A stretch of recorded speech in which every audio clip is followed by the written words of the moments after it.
திருவண்ணாமலையில் தொடர் கனமழையால் பாறை உருண்டு விழுந்து 3 வீடுகள் மண்ணில் புதைந்ததில் வீடுகளில் இருந்த 7 பேரின் கதி என்ன என்று தெரியாததால் உறவினர்கள் அச்சமடைந்துள்ளனர். திருவண்ணாமலை மாவட்டத்தில் பெஞ்சல் புயல் காரணமாக நேற்று முன்தினம் காலை முதல் கனமழை பெய்தது. தொடர்ந்து இடைவிடாமல் விடிய விடிய பெய்த மழை நேற்றும் தொடர்ந்தது. பகல் வேளையில் மழையின் வேகம் அதிகரித்து காணப்பட்டது.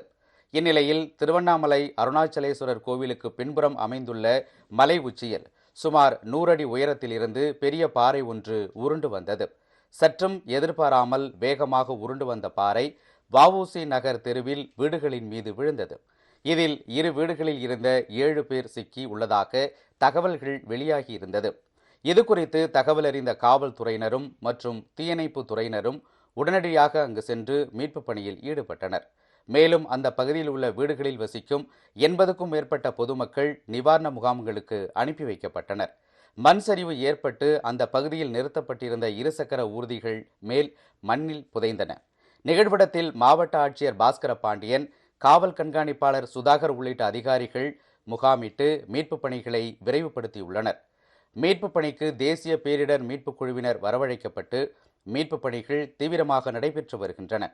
வீட்டின் மீது விழுந்த பாறைகளை அகற்றும் பணியில் மீட்பு படையினர் ஈடுபட்டு வருகின்றனர். இதனிடையே இடிந்த வீடுகளில் உள்ளே எத்தனை பேர் சிக்கியுள்ளனர் என்பதும் அவர்களின் கதி என்ன என்பதும் தெரியாததால் உறவினர்களும் பொதுமக்களும் தவிப்புடன் காத்திருக்கின்றனர். பாறையை அகற்றிய பிறகுதான் முழு விவரங்கள் தெரியவரும் என்று கூறப்படுகிறது.